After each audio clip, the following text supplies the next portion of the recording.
नमस्कार साथियों, स्वागत है आप सभी को हमारे इस चैनल रिमोटिक क्लास में। आप सभी को बहुत बहुत स्वागत।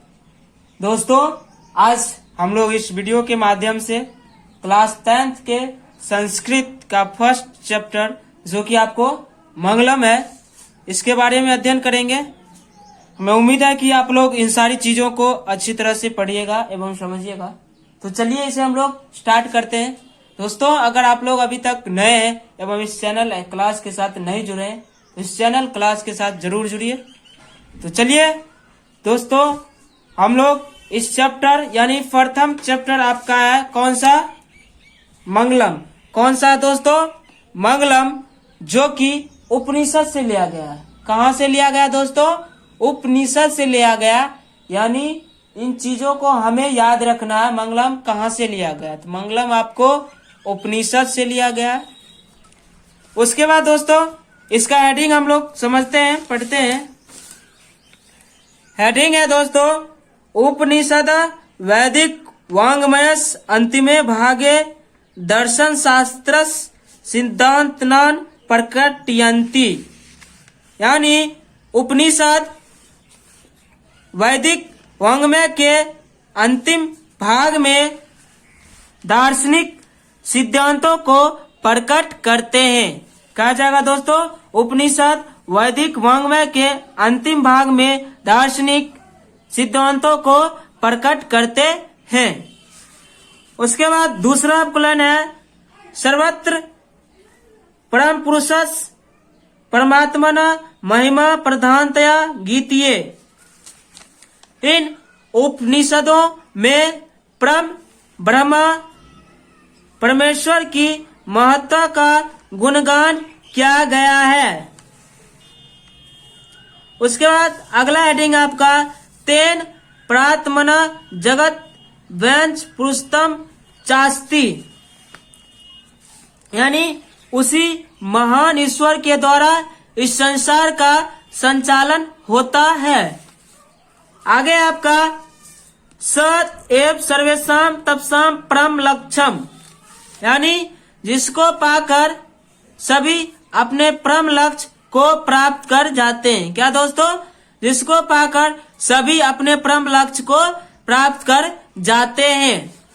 उसके बाद अगला हेडिंग है आपका अस्मिन् पाठे परमात्परा उपनिषदाम पदा नाम का पंच मंत्रा संकलिता संति। यानी इस पाठ में 5 मंत्र नामक उपनिषदों से संकलित है। क्या दोस्तों? इस पाठ यानी मंगलम पाठ में 5 मंत्र नामक उपनिषदों से संकलित है। चलिए दोस्तों, अब हम लोग इनका आगे टॉपिक पढ़ते हैं।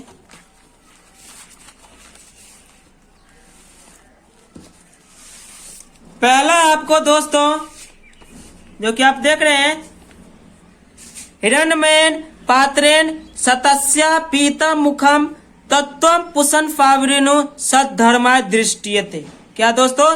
हिरण्मयेन पात्रेण सतस्य पीतम मुखम तत्वम पुषन फावरिनु सद्धर्माय दृष्टियते, जो कि ईश्वराय मंत्र से लिया गया है।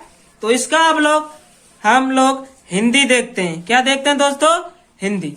दोस्तों, अगर इनका अर्थ बोलेगा तो सिंपल हम लोग क्या बोलेंगे? इस श्लोक में कहा गया है कि सत्य का मुख सोने के पात्र से ढका हुआ है। क्या दोस्तों? सत्य का मुख सोने के पात्र से ढका हुआ है, इसलिए आप हे प्रभु इस आवरण को हटा दो ताकि सत्य और धर्म को जान सकूं। यह हुआ आपका अर्थ।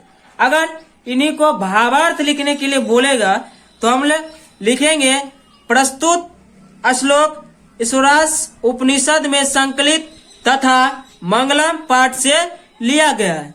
इसमें सत्य के विषय में कहा गया है कि संसार के सारे मोह माया के जाल में फंसकर जाने के कारण विद्वान व्यक्ति भी सत्य प्राप्त नहीं कर पाता। यानी ये लिखने के बाद आपको ये चीज लिख देना है, जो कि इनका फर्स्ट का भावार्थ हो गया। उसके बाद दूसरा है आपको दोस्तों, अनोरनियान महतो मह्यान आत्मास जंतोर्नियता गुहायाम तम क्रतु पश्यति वीत शोको धातु प्रसादांत हिमांत माना। तो दोस्तों इसका आपको हिंदी हो जाएगा, आत्मा छोटी छोटी और बड़ी बड़ी होती है। क्या दोस्तों? आत्मा छोटी छोटी और बड़ी बड़ी होती है जो जीवों के हृदय रूपी गुफा में रहती है, जिसे तुच्छ व्यक्ति वाला आत्मा के ज्ञान से प्रभावित होकर शोक रहित हो जाता है। ये हुआ आपका हिंदी अर्थ। अगर इन्हीं को भावार्थ लिखना है, क्या लिखना है दोस्तों? प्रस्तुत श्लोक कंठोपनिषद में संकलित तथा मंगलम पाठ से लिया गया है, जिसमें इसमें आत्मा के स्वरूप एवं निवास के विषय में बताया गया है। यहाँ तक लिखने के बाद पैराग्राफ चेंज कर इन सारी चीजों को लिख देना। यह आपका भावार्थ। उसके बाद तीसरा पॉइंट है आपका दोस्तों, सत्यमेव जयते ना निरितम सत्येन पंथा वीतयो देवयाना एनाक्रम मन ऋषियो हाइकामा यत्र तत् चतस्प्रम निधानम। दोस्तों इसका हिंदी आपको हो जाएगा, सत्य की जीत होती है असत्य की नहीं। क्या दोस्तों? सत्य की जीत होती है असत्य की नहीं। सत्य से ही देवताओं का मार्ग विस्तार होता है।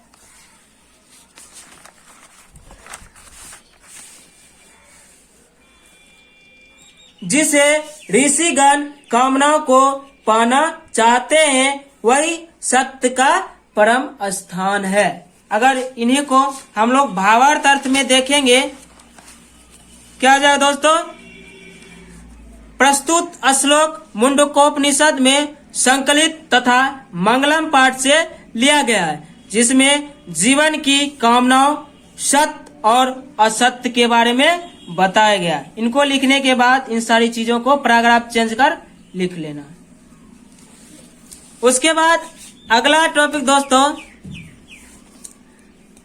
यथा नद्दा संग मौन समुद्रे अष्टम गच्छन्ति नाम रूपे विहाय तथा विद्वान नाम रूपात विमुक्ता प्रात परम पुरुष मुपैति दिव्यम।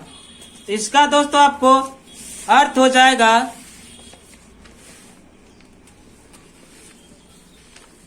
जिस प्रकार नदियां बहते हुए समुद्र में अपने नाम रूप को त्याग कर मिल जाती है, उसी प्रकार विद्वान लोग अपने नाम रूप को त्याग कर श्रेष्ठ परमात्मा को प्राप्त कर एकाकार हो जाता है। ये हुआ आपका अर्थ। अगर इन्हीं को हम लोग भावार्थ में देखेंगे, क्या लिखना है? प्रस्तुत श्लोक मुंडकोपनिषद में संकलित तथा मंगलम पाठ से लिया गया है, जिसमें बताया गया है कि इसके बाद पैराग्राफ चेंज करके यहाँ से हम लोग को लिख लेना। ये आपका क्या? भावार्थ। इनको लिख लेना। इसके बाद अगला है दोस्तों आपका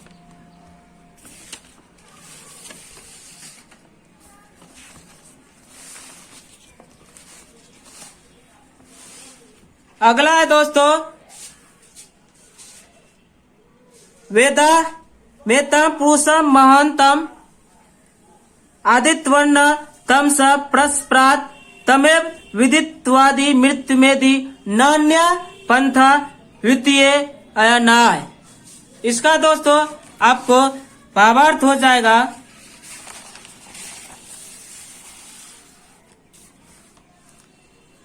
मुझे ही परम पुरुष जाने जो आदित्य वर्ण के रूप में अंधकार के आगे प्रकाश के रूप में हूँ।